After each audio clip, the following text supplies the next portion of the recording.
केंद्र सरकार ने 8वें वेतन आयोग के टर्म ऑफ रेफरेंस को मंजूरी दे दी है, जिसके बाद डीए को लेकर चर्चा तेज हो गई है।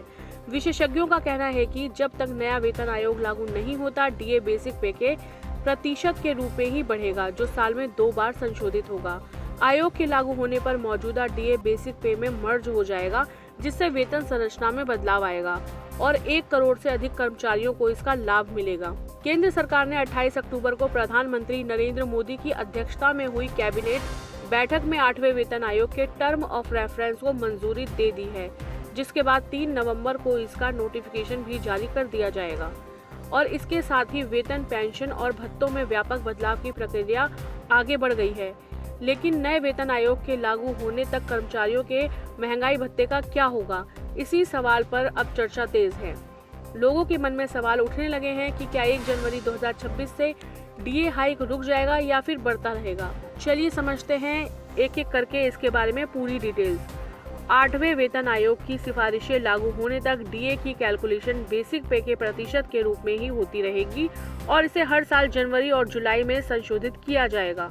एक्सपर्ट्स बताते हैं कि जब तक 8वां वेतन आयोग लागू नहीं होता, डीए बेसिक पे के प्रतिशत के रूप में ही तय होगा। यह प्रतिशत साल में 2 बार जनवरी और जुलाई में महंगाई और आर्थिक संकेतकों के आधार पर संशोधित किया जाता है। नया वेतन आयोग लागू होते ही मौजूदा डीए को बेसिक पे में मर्ज कर दिया जाएगा और एक नई वेतन संरचना बनेगी। एक्सपर्ट्स का कहना है कि 8वें वेतन आयोग के लागू होते ही मौजूदा डीए बेसिक पे में समाहित हो जाएगा, जिससे नई पे स्ट्रक्चर बनेगी।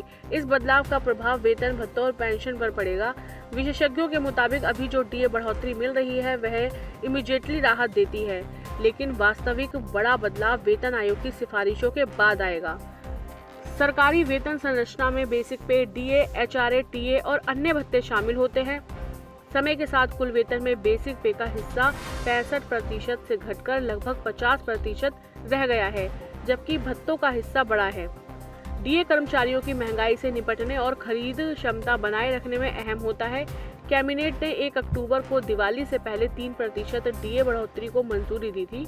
यह बढ़ोतरी 7वें वेतन आयोग के आधार पर की गई थी।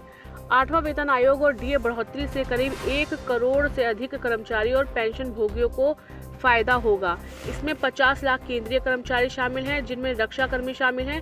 वहीं 65 लाख पेंशन भोगी शामिल हैं, जिनमें डिफेंस के कर्मचारी भी शामिल हैं। डीए बेसिक पे के प्रतिशत के रूप में साल में 2 बार जनवरी और जुलाई में संशोधित होता है।